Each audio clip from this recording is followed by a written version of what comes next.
Swayam Prabha. Digital India. Educated India.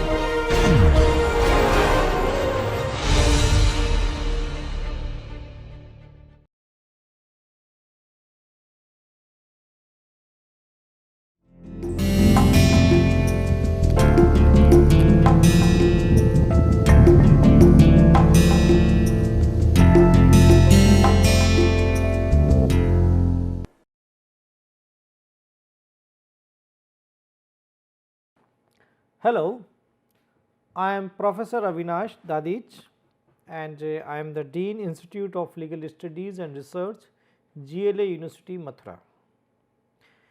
Today I am going to deliver a lecture especially on labor laws. When I say labor laws, it is very much connected with everyone.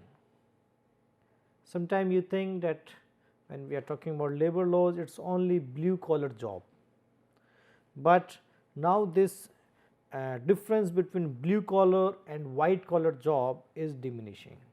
Okay. So, in India right now we have more than 40 laws dealing with labor laws, but now we are bringing labor codes, okay, the new labor codes, and in this lecture mainly we will talk about new labor codes, instead of the existing law which is going to be replaced very soon, maybe next few months you will see that the entire labor law is going to change. Okay. So, instead of the existing one, I am focusing on the reform, the new law which is going to implement in India. Just like GST, in tax law we introduced the GST and we replaced so many things. Same thing Government of India is trying to do in the labor codes. So, all labor codes basically it talks about wages, industrial relations, social security, conditions and occupational safety, health and working conditions have been passed by Parliament and received the assent of the President. So, at any time it can be notified by the Government of India. Still not yet notified into effect. It was expected to take effect on April 1, 2021, replace all 40 existing laws, but government deferred labor codes implementation. So, what we believe that in maybe coming time, why government is trying to introduce these labor codes? The objective is very simple. Objective is to simplify and modernize labor law in India with an emphasis on ease of doing business. Students, I believe you know about there is a ease of doing business report issued by the World Bank every year, and in that report the World Bank gives ranking to all countries in terms of doing business, ease of doing business, like whether that country is good for doing business or not. Because if a country is not good for doing business, then why foreign direct investment, why foreign companies will come and do business. Okay. So, the Government of India is trying its best to create an environment where the foreign companies as well as the Indian companies can do their business with ease, with relaxation. Okay.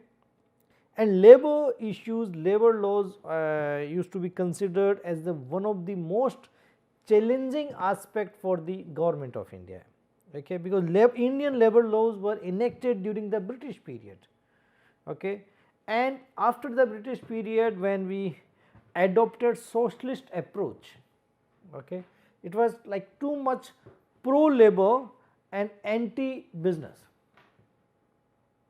I am not saying that we do not need to protect laborers, yes we do, and we need to protect their life, their safety, their growth, wages, everything. But at the same time we need to create a balance where a business can also flourish, because if business does not flourish, then ultimately the company will shut down, the factory will close down, and then all laborers will lose their job. It has happened in many states. So, like for example, West Bengal used to be one of the most dynamic state in production, in factories, in business, but if you see the situation, then in last 30-40 years most of the business houses they have moved outside of West Bengal. I am not talking about the political scene, I am just talking about the over emphasis on the labor laws and the over protection of the labor situation and disturbing the peaceful coexistence of laborers and employer. Okay. So, these new labor codes, they are trying to create that coexistence in a very peaceful and efficient manner. So, the first code, the Code of Wages 2020. This code will replace 4 legislature including the Payment of Wages Act, Payment of Bonus Act, Equal Remuneration Act and Minimum Wages Act. So, you see within one law they will integrate all these 4 laws. So, sometimes it is very difficult for companies, especially the small companies, mid-sized companies, to compliance with all labor laws. If I say 40 labor laws, for a company it is almost impossible to comply with all labor laws. So, we want to simplify it, we want to integrate labor laws in one law.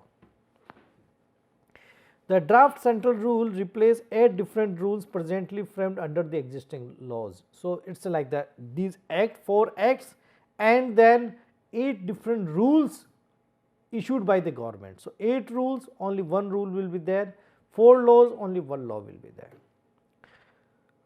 Code seeks to bring uniformity across all the previous laws. Example, uniform definition of wages, employees defined, which includes even managerial and supervisory employees.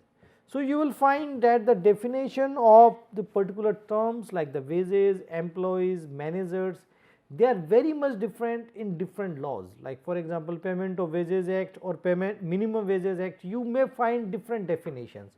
So, this creates confusion in the mind of an employer as well as the enforcement agency. All obligations of employer towards timely payment of wages to now apply to all employees. Okay. So, it is not only that the blue collar guys, they will be benefited from this law, even the white collar people, they are also protected under the Code of Wages. Like when I say timely payment, that the payment should be on time, earlier this provision is only protecting the blue collar employees. White collar employees, the managers, supervisors, the senior people, they are not protected, but now they will also be protected. The code does achieve simplification and consolidation, 60 odd sections in the code and 50 odd rules in the central rule. 2 registers to be maintained down from 10 registers and 1 return to be filed down from 4 under the previous law. So, to comply with these provisions like the wages compliance relating to wages, right now the companies have to maintain 10 different registers, and now once this Code of Wages will be enacted, only 2 registers needs to be there. Same thing, right now the companies need to file 4 different returns, now only 1 return will be sufficient. State can however frame separate rules, should not defeat the purpose of the new enactment. Students, why this is important? Because when we have so many rules, regulations, laws, then we automatically invite corruption, because then the labor inspector, labor officers, they always exploit the situation, because for a company it is almost impossible. Like you see, only for wages they have to maintain 10 registers. So, just think about other laws also, there are still 36 laws, maybe they need to maintain 30, 40 registers, and they are all contradicting with each other. So, sometimes it is difficult for the small companies, and that is why they have to pay bribes. So, if we can simplify the labor law, okay, then maybe companies can do better compliance and there will be no need of paying any bribe. That is very interesting development is inspector cum facilitator. Moving from inspector Raj to facilitator, tasked with advising employers and workers on compliance. Currently, the job of a labor inspector is just to go and identify the problems, issues, shortcomings, and then ask for the money legally, illegally, formally, informally. that guy is not helping the employer, that guy is not helping the employees. He is working as an inspector, that is Inspector Raj. He is not contributing in any compliance mechanism. So, now this inspector will turn into a facilitator, and his job will be advising employer and employees that what to do, what not to do.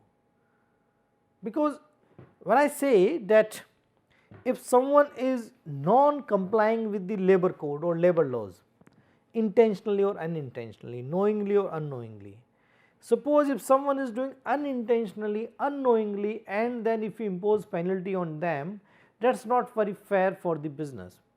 So, the new law will tell this inspector that you have to go and tell the people that what they are supposed to do, how they are supposed to do, help them. Not only just go and say, okay, give me money, I will impose penalty on you, you please help them. And then it will be completely faceless interaction, just like the income tax.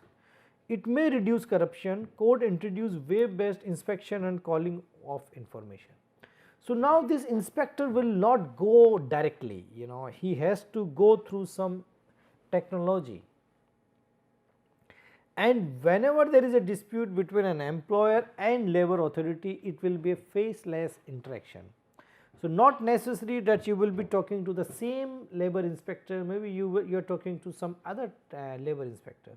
So, then the corruption will reduce. Okay.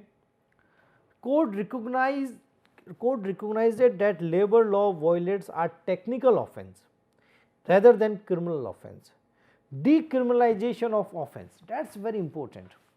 Suppose you are running a small company, you are running a small factory, maybe 30, 40, 50 people are working in your company, you do not have much resources, you can't hire a compliance officer. Suppose like you are working in a company only 50 people and you are one of their sales manager, okay, or maybe you are the HR manager. So, you do not have a big team of lawyers, compliance officer, you do your best from your side to comply with all labor rules and regulations, but even with your best efforts you miss something. Okay. So, right now the existing law says that you have done a criminal activity. It is not a criminal activity, it is just like I missed something, knowingly or unknowingly, that is a separate thing, but even knowingly if I miss something, it is a civil offence. So, this law, the new code will say that it will not be a criminal offence, but a civil offence. Right now the penalty is maximum of 3 months, and if the violation is repeated up to 5 years. So, currently the labor inspector can come and file FIR against you, but not after this law. Once it is enacted, it will not be possible, but they have increased penalties from 10,000 to 50,000. Okay. So, this the penalty will be high, and company law type compounding of offence introduced. Pay fine and be excused. Compounding fee 50% of fine prescribed, not available for 2 and similar violation in the next 5 years. If you have done something wrong, just go and say, oh yes, I have done some mistake, this is the penalty, please take 50% penalty, settle it, I will not do it again, as simple as that. Instead of a civil and criminal litigation against the company, the promoters, the founders, employees, you create a lot of nuisance in the company. They are investing lot of money to do business, and suddenly this type of small petty labor issues disturb their business. So, this new law will say, okay, you just go and 50% of your penalty and go home, and please ensure that you do not repeat the same offence or same wrongdoing in next 5 years, that is fine. Allowances in excess of 50% of wages to be considered as wages. For example, if allowances constitute 55% of CTC, excess 5% deemed to be the part of wages. Payment for overtime introduced by central law cannot be less than twice the normal wages. This is very important, because here they are asking very simple, very clearly, that if someone is doing overtime, then that overtime payment cannot be less than double. Okay. So, like for example, the normal price for 1 hour is 500 rupees, and if someone is doing overtime, so then it cannot, like overtime for 2 hours, So then that overtime cannot be less than 1000 rupees per hour. Okay, so it ensures fairness for the employees too, because as I said, this law is trying to create a balance between the employer and employees. Wage period flexibility may be beneficial to MNCs who prefer to align salary payment fortnightly in line with group practices. So right now the salary has to be monthly, but if you see the US model, salary can be weekly, fortnightly or monthly. So if they want, they can create that flexibility. So that's very good for MNCs because they can align their payment facilities with their mother company. Salary payment. Certain notified section can only make electronic payments. So for the blue collar employees, the employees who are working at the very low level, their payment has to be electronic only. It will ensure two things: corruption, that there will be no middleman who is taking money of this money from these guys. Second, it will bring transparency whether they are paying that money or not, okay, whether they are paying the right amount or not, because sometimes it happens when it is not electronic, they say okay, I gave 10,000 rupees cash, and then eventually they get the signature, but in reality the amount given is only 8,000 rupees. Okay. So for a small labor, it is difficult to raise his voice and difficult to go for legal action, but in this sense when they go for the electronic, then there will be no confusion, and full and final settlement to be made within 2 days of termination or resignation. They can't linger on the resignation and termination payment. Okay. Once resignation is given, the time period, like the notice period, is over, you have to do full and final settlement. Right now it is taking almost like 45 days. Okay. So for some employees it is very difficult to wait for 45 days, because normally in most of the companies they do not give the last month's salary. So eventually it means they have to wait for 2.5 months. When they join a new company, the salary will come after 1 month. So effectively it is like a 3.5 months without any money. Okay. So now it is within the 2 days they have to clear. Claims by employees, limitation period extended to 3 years. If any, right now it is a 1 year. So if claims by the employees, if employees are making any claims, so the limitation period means that after 3 years they cannot go to the court. There is a limitation period for all civil issues. So in this case, within the 3 years they can go to the court. Burden on employer to prove that they have made timely and accurate payments, records to be preserved for at least 3 years. Now it is a burden on the employer. In future, if there any conflict or any issue, any dispute, whether a appropriate right amount was given to the employee or not, now it is not the employee who has to prove that whether I have received right amount, it is the burden on employer to prove that he has given right amount, appropriate amount to the employee, and this record they must keep it for 3 years. Okay. So this is the first law, and the second one is Industrial Relation Code 2020. The IR code will consolidate and amend the following laws relating to trade unions, conditions of employment in industrial establishment, undertaking, and matters relating to industrial dispute. So mainly these 3 laws: Industrial Dispute Act, Trade Union Act, and Industrial Employment Standing Orders Act 1946. So these 3 important laws will be consolidated through Industrial Relations Code 2020. So what major changes this law will bring?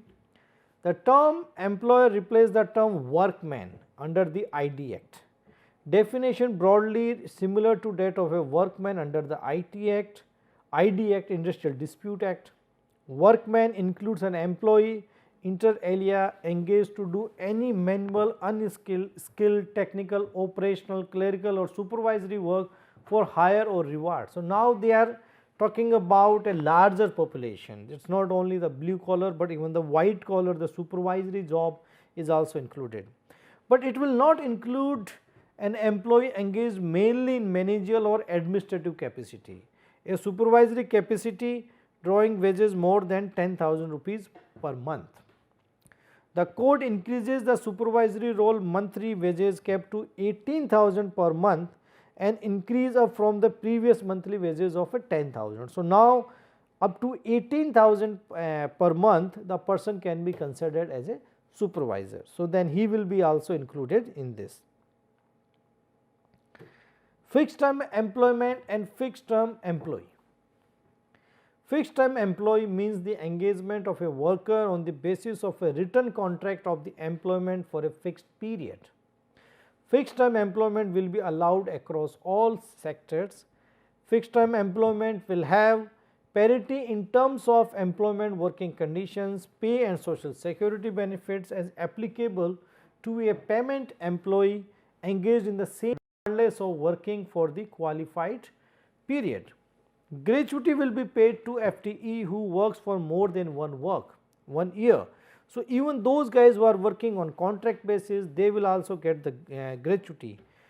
Main exception is that the retracement obligations would not arise when a worker's contract is not renewed on expiry of the fixed term. So, this retracement obligations will not apply.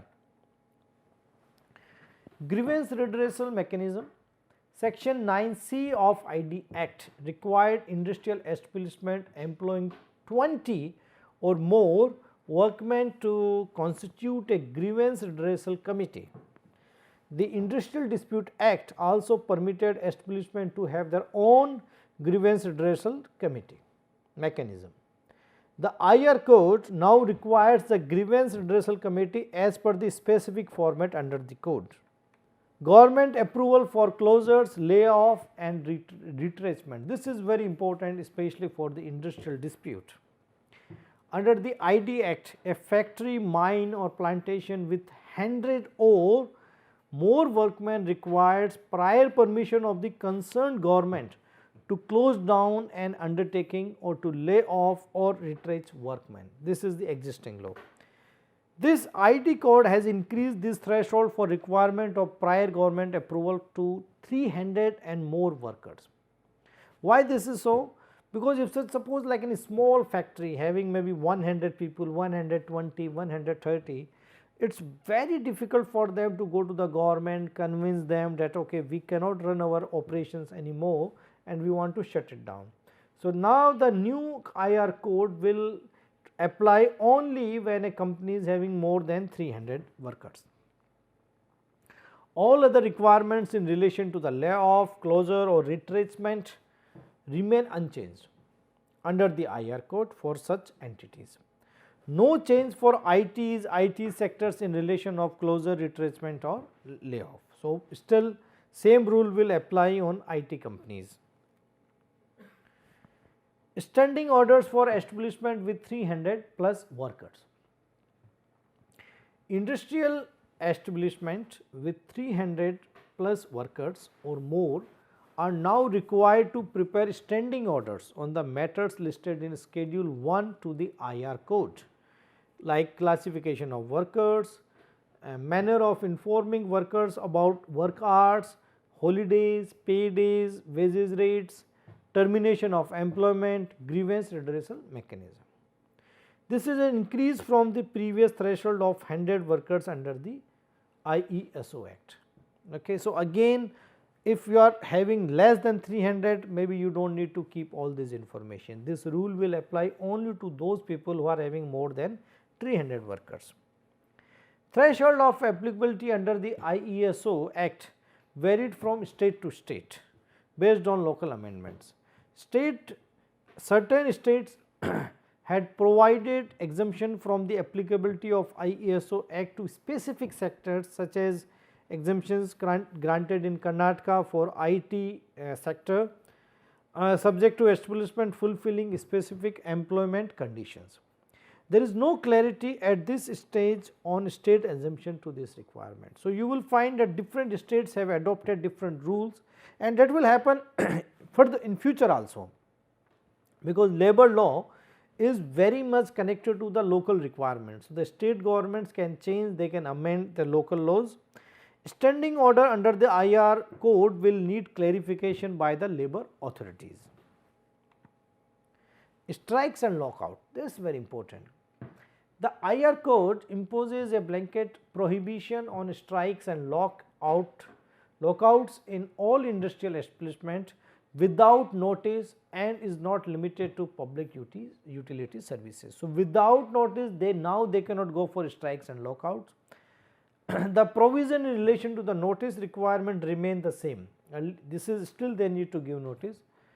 The ID Act applied only to public utility services where there was a prohibition on strike and lockouts without notice. A unit could not go on strike in breach of contract without giving notice 60 days before the strike or within 14 days of giving such a notice. Okay. So, similar notice requirement were provided during the conciliation proceeding or industrial tribunal proceeding. Provisions are provided in relation to the public utility service employer or attempting a lockout of the workman. Trade unions, that is very important. Negotiating union. If there is more than one registered trade union of workers functioning in an establishment, the trade union having more than 51% of workers as members would be recognized as a trade union negotiating union. Okay. In case no trade union is eligible as a sole negotiating union, a negotiating council will be formed consisting of representative of unions that have at least 20% of the workers as members. So, how to identify that which trade union is the negotiating power? Okay, so, the law is very clear, 51% and more. If this is not the situation, then there will be a council and people from different trade unions will be elected in that council. This restricts the negotiating capacity of workers as previously allowed under the TU Act. Okay. Electronic filing, the trade IR code provides that procedures and filing can be made electronically. The old Act did not have specific provisions for electronic filing. Dispute resolution is streamlined. The dispute resolution mechanism had been streamlined. Certain courts like Board of Conciliation, Board of Inquiry and Labour courts have been abolished.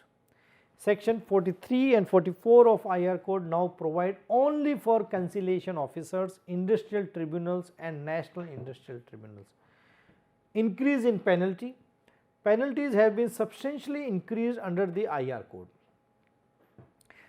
For example, the penalty for contravention of the section 70 conditions relating to the retracement of workers under the IR code is now up to 2 lakhs, wherein the previous law it was only 100 rupees. As I said, these laws were made during the British period, so still they are following same penalties. Compounding of penalty is now possible for the first time offence subject to conditions. Okay. So, you can also make compromises, you can pay 50% and make an undertaking that you will not repeat this thing in future. Exemption possible for applicability. The appropriate government is empowered to exempt any company or any industrial establishment or class of companies from the IR code in public interest. Now, we will talk about the Code of Social Security 2020. The SS code will consolidate and amend the following laws relating to social security, and the SS code will replace 9 central laws. So, you can see very clearly that one law will integrate, consolidate so many different laws. So, it will give more clarity, more systematic approach to employer, employees as well as the enforcement agencies. So, these 9 laws will be replaced, like the Employees Compensation Act 1923, Unorganized Workers Social Security Act 2008, the Payment of Gratuity Act 1972, the Employees State Insurance Act 1948, the Sign Workers Welfare Fund 1981, the Employers Provident Fund and Miscellaneous Provisions Act 1952, the Employment Exchange Compulsory Notification of Vacancies Act 1959, the Maternity Benefit Act 1961 and the Building and Other Construction Workers Act 1996. So, these 9 laws will be replaced by the new Social Security Code 2020. Rationalization and new definitions. The SS code rationalizes and introduces new definitions, like these includes contract laborers, contractors, confinement, dependent, employee, expanded to include workers through contractors, okay. Employers, employment injury, exempted employee, factory, family, fixed term employment, okay. And that is very interesting. Interstate migrant workers expanded to include self-employed workers from another state, self-employed workers. So, even the self-employed workers will also be included in it.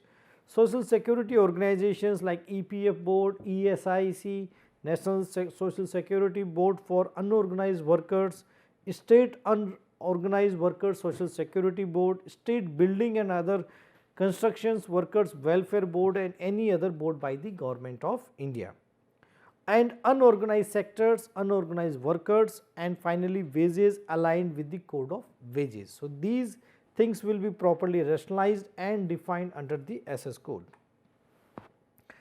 PF fund provisions, that is very interesting. The PF Act applied to establishment employees employing 20 or more employees. This remains unchanged under the SS code. However, contributors under the PF Act are at 12%, under the SS code contributions are at 10%. So, they have reduced from 12 to 10. Central government may by notification increase contribution rate from 10 to 12. Under the PF Act, appeal could be made by any person aggrieved by a notification or order issued by the central government or any authority. Under the SS code, ambit of appeal process has been reduced, and any person aggrieved by any order passed by any authority in regard to determination and assessment of dues and levy of damages may prefer an appeal to the tribunal, and other main aspects relating will be same. Employees state insurance provisions. The ESI Act provisions inter alia applied to establishment employing 10 or more employees. This remains unchanged. Under the SS code, it also applies to establishment which carry on hazardous or life threatening work notified by central government. Under the ESI Act, contributions paid by the employer to the fund shall be 3.25%. Contribution rate under the SS rule is 3.25 for employer and 0.75 for the employee. Okay. So, I am just talking about the existing rule as well as the changes. Gratuity provisions. The Gratuity Act provisions apply to establishment employing 10 or more employees. This remains unchanged. Okay. The gratuity eligibility stands for most employees at 5 years, but this is reduced in certain cases such as 3 years for working journalist. The gratuity cap is 20 lakhs under the Gratuity Act. This will not be specified by the central government under this SS code. So, there will be no cap. Main matters such as mode of computation of the gratuity, possible withholding of gratuity remains unchanged. Maternity benefit provisions. The Maternity Benefits Act provisions apply to establishment employing 10 or more employees. This remains unchanged under the SS code. The MB Act provides for payment of a medical bonus of rupees 3,500 by the employer in case no paid prenatal confinement and postnatal care is provided by the employer. Under the SS code, the requirement remains the same, but the central government may modify the bonus amount by the notification. Under the SS code, employers may pool their resources and set up a common crèche facility or inter alia use a private crèche. This was not provided under the MB Act. So, now under the SS code, the crèche will be compulsory, so that the women can take care of their new babies, and then other provisions are same. Employees compensation provisions. The EC Act applies to specified employees and industries, including employers and employees to whom ESI chapter does not apply. This remains unchanged under the SS code also, and other provisions are unchanged. Unorganized sector. The unorganized sector has obtained representation and coverage for the first time. So, like for example, gig workers. Okay. Workers outside the traditional employer-employee relationship will be covered under the SS code. Home-based workers like work from home people, persons engaged in the production of goods or services for an employee in his house or other premises of his choice other than the workforce of the employer for remuneration irrespective of whether or not the employer provides the equipment, material or other input. So, people who are working from home, people who are working as an independent freelancer, they will also be under this SS code, Social Security code. Platform workers like the, for example, you can say the Ola, Uber and Zomato. So, they are all platform workers. Workers who assess organization or individual through an online platform and provide services or solve specific problems engaged in additional categories of service may be notified by the government.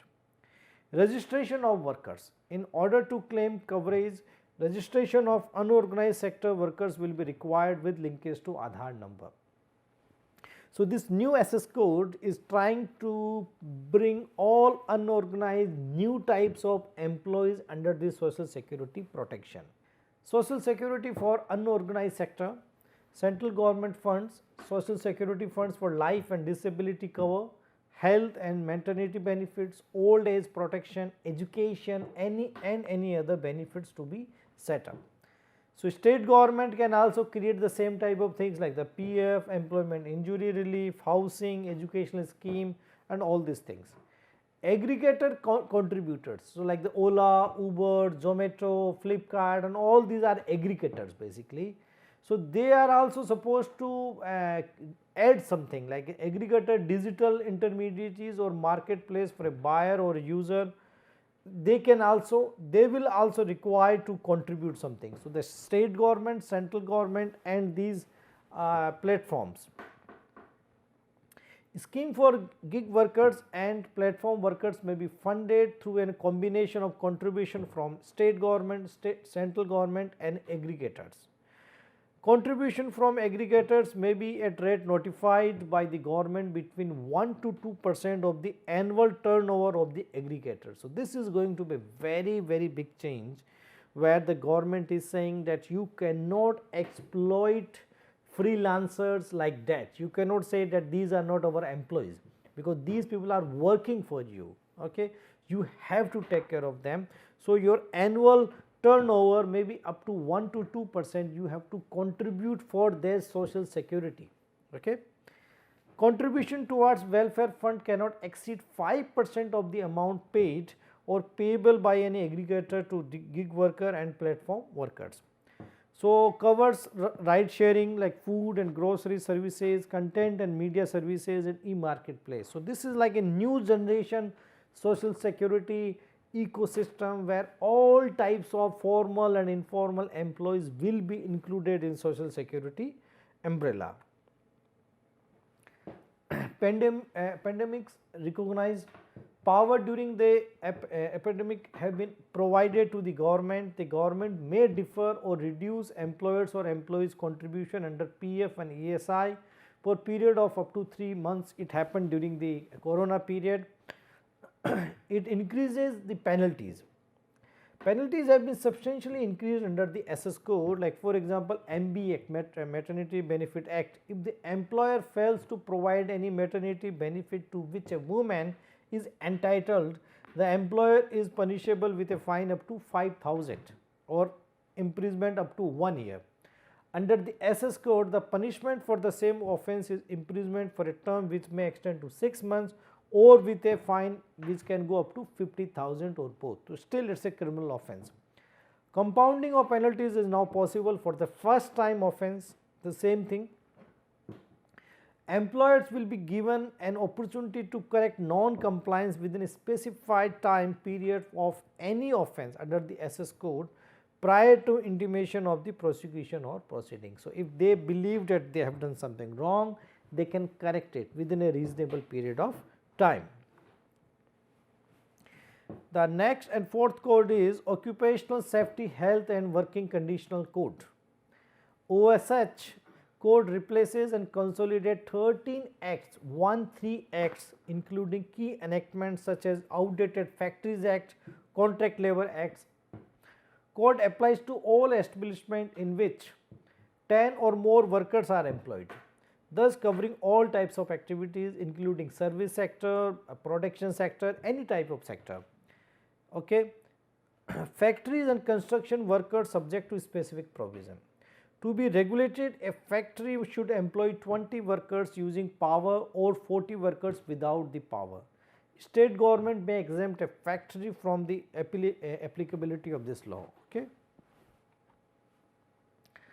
Contract labor threshold also increased from 20 to 50 contract workers for both principal employers and contractors. So, the government is trying to bring a system where the small players will not come under the preview of the labor law compliances. As the objective is that the only big players, the companies who can afford such type of compliances, they should only come under the umbrella of labor compliances. Common registration under the OSS code, factories require additional licenses.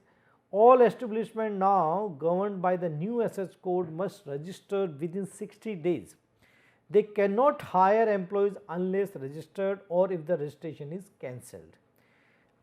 Any change in the ownership or management of an establishment should be reported immediately. Closure of the establishment must be reported within 30 days along with the certification that all dues to the employees have been paid. So, now they cannot close down a factory or an organization without giving their due salaries to their all employees. So, until and unless they do not have that certificate, they cannot close it down. Obligation imposed on person who supply articles to an establishment to ensure that there is no health hazard associated with such articles. Okay. Employers are required to compulsory issue in appointment letter if not previously issued, to issue within 3 months of the commencement of the act, provide free annual health check. Employers to report death and serious bodily injuries, not able to work for, when I say bodily injuries means like not able to work for 48 hours or more at the workplace. Immediately they need to notify to the government, state government or central government. Employers and employees are required to disclose workplace dangers to the inspector whose decision on the matter is final. Women who consent are allowed to work in factories during night time 7 p.m. to 6 p.m. Okay. So, OT is permissible with the prior consent of the workers and they are to be paid at the twice the normal wages. So, now women can also work during the night time. In some factories right now the current factory law in India does not allow women to work after 7 p.m. But now this law will change this situation and women can work even night time also. But when they work in night time, so there has to be some provisions like the separate toilets, bathing facility, lockers for male, female and transgenders. Welfare officer must to be appointed if a factory employ more than 250 workers. Okay. Threshold reduced from the earlier 500. So, now this is reverse. Okay. They want, government wants that there has to be a welfare officer in every factory if they are having more than 250 workers. Canteen to be provided if an establishment employ more than 100 workers. Okay. And creche to be provided if the establishment employ more than 50 workers. If contract workers are employed through an unlicensed contractor, such employment is illegal and may potentially make such workers deemed employees of the principal employer. Contract workers to be issued experience certificate by the contractor if demanded by such workers. So, the contractor cannot refuse to give experience certificate to even the contract workers. Civil courts barred by hearing matters under the OSS code. Specifically, no injunction can be granted by civil court in relation to the matter under the OSS code. What happens now, right now, that the employers, the factory owners, they go to the civil court and they get some stay or some injunction. Now, it will not be possible. They have to go to the labor court, okay, the labor authorities. They cannot go to a normal civil court. Compounding of offences introduced by paying 50% of the fine amount. Fines varying between 2 lakhs to 3 lakh imposed on violation by the employer. Okay, so now they can compound also. Failure to comply with duties relating to hazardous processes or violation which result in death of an employee subject to 2 years imprisonment and fine of 5 lakh rupees. This is very clear. If they don't comply with the proper safety regulations and some employees dies because of that, then the concerned person will be criminally responsible and can go to jail for up to 2 years. Key conclusions: substantial law is more or less the same. So it's not like that they have changed completely, but they have made some changes considering the requirement of making a balance between employer and employee welfare. Government approval for retracement, layoff, threshold of factories, mines increased from 100 to 300 employees. Flexibility to employers to hire and fire without government approval. Requirement for the permission to retrace close down facilities with the 300 plus. Statutory payment for retracement still based on the tenure, and moves towards better EEO workplace. Okay. Initial violation can be compounded, penalties have been increased. So, if you do something wrong initially, you can make a compromise with the government, you pay some amount and it will be okay. However, the penalty amount have been increased, and interestingly covering that, and that is a very important part, covering gig workers and other unorganized sector for the first time. So, this is more like a labor law for future, because now as you can see, millions of people, crores of people in this country are working in unorganized sector. They are gig workers, they are freelancers, they are working for aggregators like Ola, Uber, Zomato, Flipkart, so many companies, they are working with them, and that is the future. So, current labor law is not covering that type of employees. So, now the new labor code will cover those employees also. Trade union representations were made very clear. Earlier there was a lot of confusion, disputes, trade unions were going to courts, but now it is very clear, either 51% or more, or there will be a council. Okay. Fixed term employment possible across all sectors. Okay. So, fixed term, there will be like a term 1 year, 2 years, whatever time they want to do, that is possible. Ban on strikes in private establishment without notice. Earlier it was only public sector, but now even in the private sector they have to give 60 days notice, then only they can go for strikes. Not very progressive in attracting investment in manufacturing sector, because you will find that most of the time they haven't changed much laws. So, I am not sure how the manufacturing sector will attract more investment through these laws. Rationalization and simplification of definitions, okay, that is good. Simplification of regulatory procedure, that is very important. Now, people have to do less filing, they have to maintain less registers.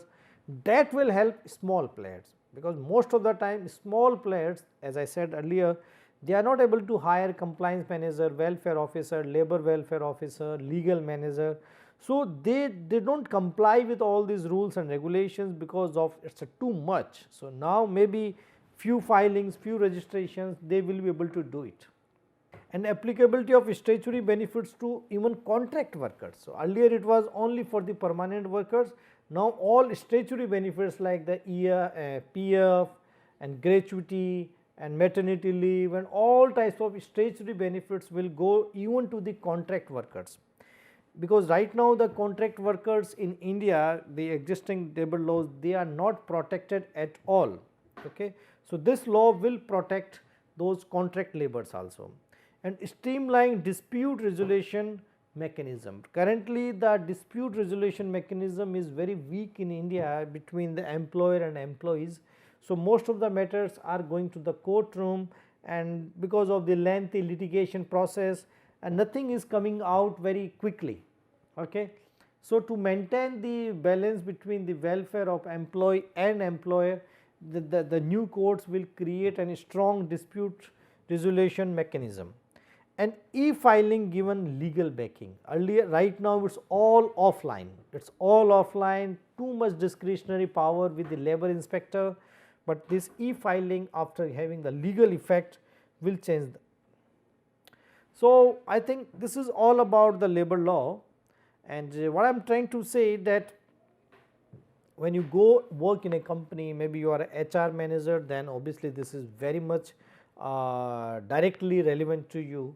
Even you are not a HR manager, maybe you are a sales manager, marketing manager, finance manager, you need to understand the dynamics of the labor law. Okay.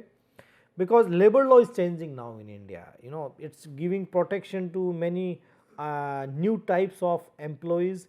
At the same time, criminalization is removing, but now they are putting more and more penalties. And the second thing which as a young business manager you should know that people are getting more and more awareness about their legal rights. Okay. So when you're working in a company, sometime maybe your own rights are being violated by your company. So you should know your legal rights, especially labor law rights, and like for example this maternity leave. Okay, so maternity leave is the fundamental legal right of every woman in this country, the crutch, it is a fundamental legal right of that woman. So if you believe that your organization or your company is not fulfilling all the legal obligations, you can take action. If you do not want to take action anonymously, you can write in a letter to the concerned labor enforcement agencies, they will take action. So I believe that even as a business manager, if you are much aware about the labor rules, regulations, procedures, it makes you a better manager, you know, because then you understand the requirement of labor, how to take care of your people. Okay, that is very important. And at the same time, this law also provides protection to employer. So now very less cases of the criminal liability. So and the role of the inspector has changed. So that is again very good for the employer. Okay. So now if you as a manager, suppose you are an administrative manager, labor welfare manager, so you need to understand the job of inspector has been changed now. Okay. The job of inspector is not just to come and say that you have done wrong. Even his job is to advise you, his job is to tell you what is right, what is not right, how to make it correct. Okay. So if you understand the legal provisions, you can talk to labor inspector, you can talk to your employees, you can talk to your employer in a very efficient manner.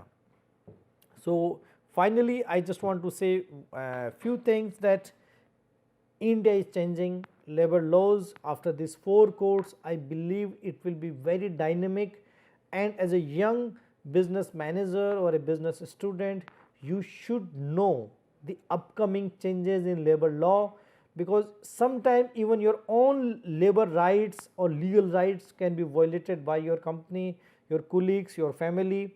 And second, once you are more aware about the legal rights, you can help your colleagues, you can create a culture of ethics, morality, legal compliance in your organization. Thank you very much.